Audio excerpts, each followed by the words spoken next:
कि जिंदगी की इम्तिहान अभी बाकी है, पक्षी की उड़ान अभी बाकी है।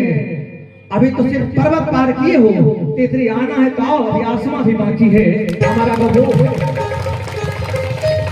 और ऐसे उन लोगों से कहूँ जो ये लोग कहते हैं कि डंडारी प्रखंड या तेतरी का गांव बड़ा सुदूर देहात में, यही मानता नहीं।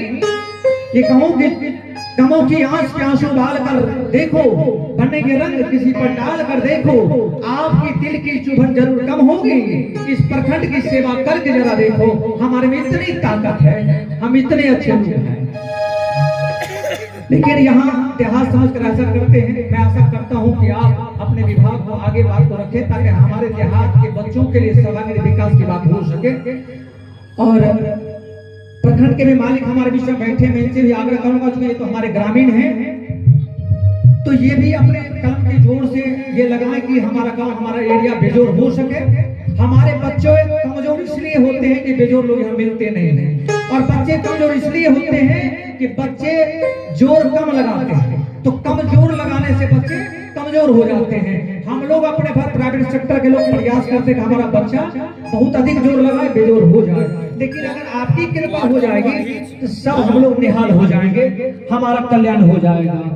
और एक बात अंत में रखूं, समय कम, आपको जाना और हमारे बीच में हमारे मेहमान प्रखंड के प्रमुख संरक्षक हमारे बीच में धीरे धीरे मंचासीन हो रहे हैं।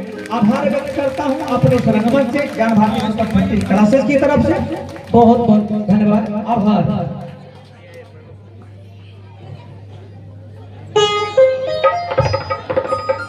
स्वागत के लिए हमारी बच्ची हमारे सामने अपने टीचर से अपनी अखियां मिलाते हुए कि आप विराम देंगे, मैं अपनी आवाज को उठाऊंगा। 2 मिनट मैं आपके कीमती वक्त को लेकर के हमारे बीच में हमारे मेहमान पधारे, और इस रूप में हम अपनी बात को विराम करने से पहले 2 बात कहता हूँ कि आज सुपर का ये दीक्षांत समारोह है। दीक्षांत मतलब कोई जो कार्यक्रम हम करते हैं उसका जो अंत होता है वही दीक्षांत होता है। हमने जो पठन पाठन का काम पिछले साल से किया था, आज उसका अंत हो रहा है। और पिछले 10 वर्षों से हमने जो पठन पाठन का कार्यक्रम किया था इस संस्थान में, इस गांव में, उसका अभी आपके लिए अंत हो रहा होता है और आगे आपको बहुत दूर जाना है।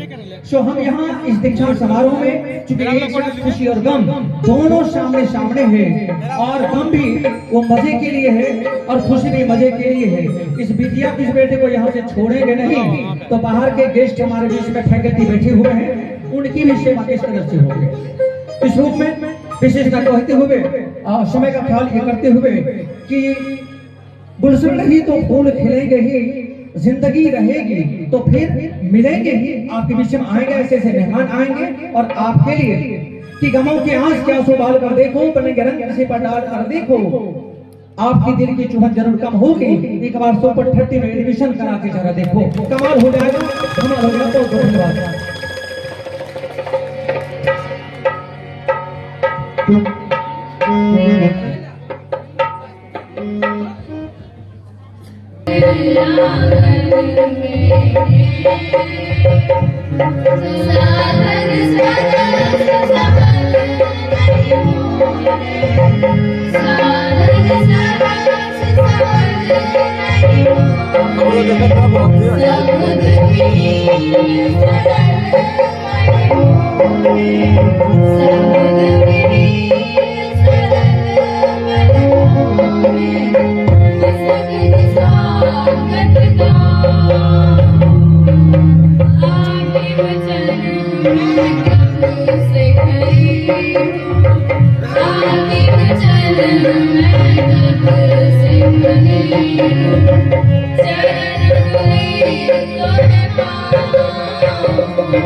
उस दोहा में लिखा था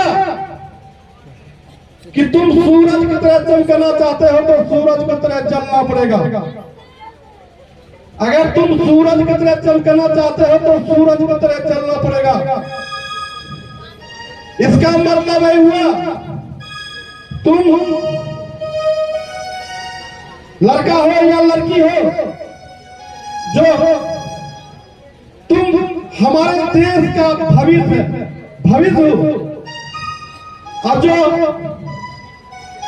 हम भी किसी बालक का पिता है, जब अपना बच्चा और बच्चियां जब किसी मंजिल का हासिल करता है तो उसे खुशी से, उनको खुशी से, उसको खुशी से इतना सुनते जिसका कोई वर्णन नहीं रह जाता है।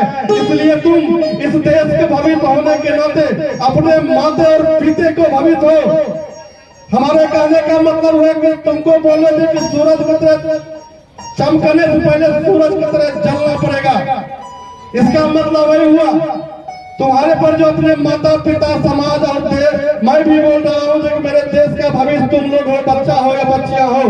तो जो आप लोग जो पढ़ाई कर रहे हैं, अगर आप लोग सोच लीजिए कि मैं अपने माता पिता और अपने समाज को, मैं अपने माता पिता या अपने समाज को या अपने देश को आगे बढ़ाने के लिए चाहते हैं, तो तुम लोग को जो पढ़ते हो उसको जीवन भर उसको पूरा रगड़ के, ऐसा नहीं है हम पढ़ लिए, मेरा माता पिता बोल रहे हमारे बच्चियां मैट्रिक कर रहे हैं, इंटर कर रहे हैं, नहीं, इसके लिए तुमको परिश्रम करना पड़ेगा। इसीलिए फिर दोहरा कर कहता हूं कि सूरज तरह चल करना चाहते हो तो सूरज की तरह चलना पड़ेगा। तो दूसरा दोहा था,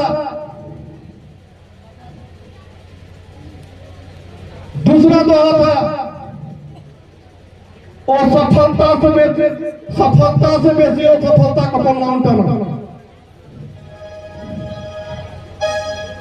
शायद उतना हम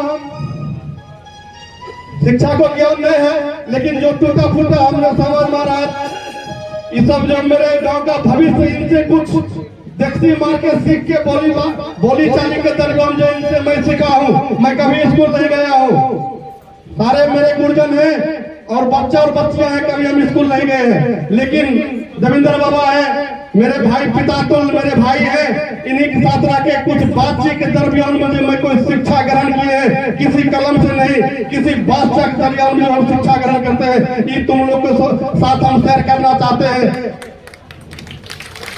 दूसरा दोहा था, सफलता से बेसी और सफलता को पन्ना उठाना। सफलता से बेटी और सफलता को पन्ना उठाना।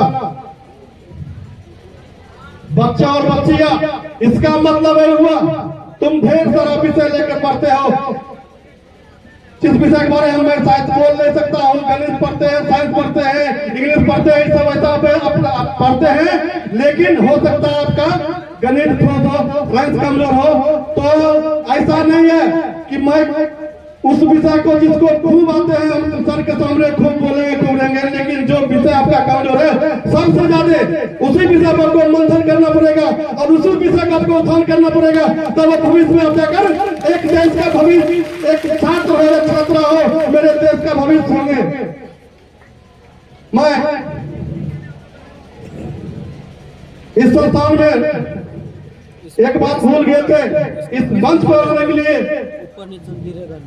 इसका नियम श्री नवीन्द्र कुमार निराला, मैं उनको अपने अंदर के दिल से गहराई से मैं उनको धन्यवाद देता हूं कि शायद जिंदगी में पहली बार कोई शिक्षा के मंच पर अगर बुलाने के काम किए तो मैं उनका अपने दिल के गहराई से, मैं अपने दिल के गहराई से उनको प्रणाम करता हूं। इस लायक तो हमको गुरुजी ने समझे। मैं विशेष क्या बोलूंगा, बच्चा और बच्चियां के बारे में बोले, एक शब्द और बोल दूं, आप लोग जो पढ़ते हैं सिर्फ पढ़ने पर फोकस करना है। हम दो आदमी के गांव में तस्वीर देखे हैं, एक हमारे बगल में हमारे भतीजा है संतोष कुमार इंजीनियर, सिर्फ मेरे ही परिवार की तरह छोटा मोटा परिवार का आदमी थे। बच्चा और बच्चियां इस बात को थोड़ा गंभीरता से समझना, क्योंकि तुम मेरे देश का भविष्य है, तुम्हीं पर मुझे नाज है। एक सीमित छोटा सा परिवार का आदमी संतोष कुमार, जो कि अपने दम पे रविंदर सर और महेंद्र सर, इनका गुरु का उन पर आशीर्वाद रहा, लेकिन अपने दम पे आज उन्हें अपने विद्या के प्रभाव से अपने माता पिता समाज को गदगद कर दिए हैं। दूसरा लड़का का नाम बताना चाहते हैं, शायद बहादुर शाह कानू का लड़का था, एकदम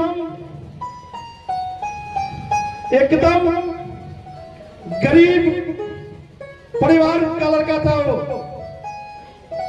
उस टाइम रविंदर सर जी भी फील्ड में पढ़ाते थे। वहां पर जब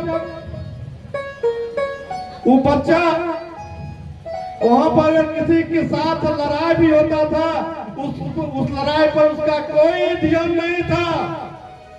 उसका ध्यान सिर्फ था अपने किताब और कॉपी पर, और आज वो भी अपना मंजिल हासिल कर लिया। मैं यही सब के साथ, मैं बच्चा और बच्चियां, लड़का और लड़कियां, मैं आपसे गुजारिश करता हूं कि ज्यादा बोलने से कोई विद्यार्थी तेज नहीं हो जाता है। अगर ज्यादा तुमको जिंदगी में फोकस करना है, ज्यादा तुमको जिंदगी में अगर फोकस करना है, तो तुम अपने विद्या पर फोकस करो। जो तुम्हारे घर परिवार, माता पिता, टोला, समाज, गांव, प्रखंड, जिला, राज्य, देश विकसित होगा और तुम्हारा नाम होगा। मैं इसी सब के साथ अपना बात विराम करता हूं। जय हिंद, जय भारत।